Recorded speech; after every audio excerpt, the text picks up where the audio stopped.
That ticket never came off a fries box. Someone slipped it into his life, long before he found it. Every year, millions chased a dream the size of a sticker. Boardwalk, Park Place, instant winner. The rare prizes were guarded like cash. Sealed envelopes, signatures, escorts, logs. From this printing floor to your tray, nothing should have gone wrong. They called him Uncle Jerry, trusted, routine, the kind of security you never notice, because you are not supposed to. But one rerouted escort, one small gap, left him alone with the envelopes. No witness, no second set of eyes, just procedure and temptation. The method was too simple to believe. Carry a decoy, break a seal where no camera points, slide out a winner, reseal the decoy, and keep walking. On paper, everything still matched. You can't cash a stolen prize yourself. So the tree began. Friends, cousins, neighbors of neighbors, clean records, believable faces. Each winner rehearsed the line, bought a soda, peeled the sticker, couldn't believe it. The insider took a cut, sometimes half, paid in careful cash.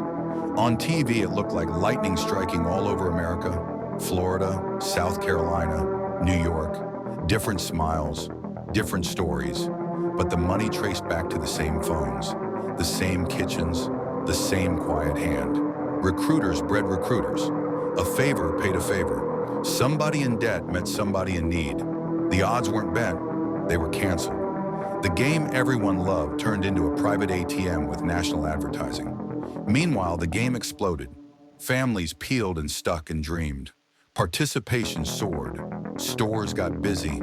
The brand doubled down. Nobody in the boardroom saw the perfect pattern hiding in the noise. Security looked airtight, because it was. Everywhere, except one blind minute.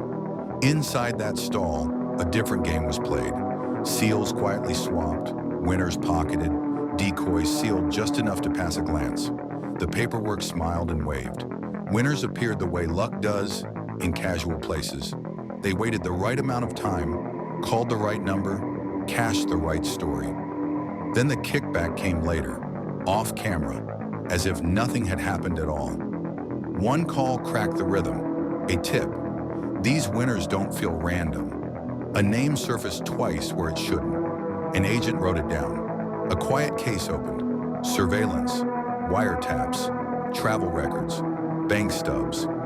On tape, the stories that sounded like luck on TV started to sound like choreography. Where to meet, what to say, how to smile, how to seem surprised. Say you found it on a fries box. Wait 3 weeks before you claim. Don't tell anyone how you got it. Different mouths, same script. Agents stared at footage that showed everything, except the moment it mattered.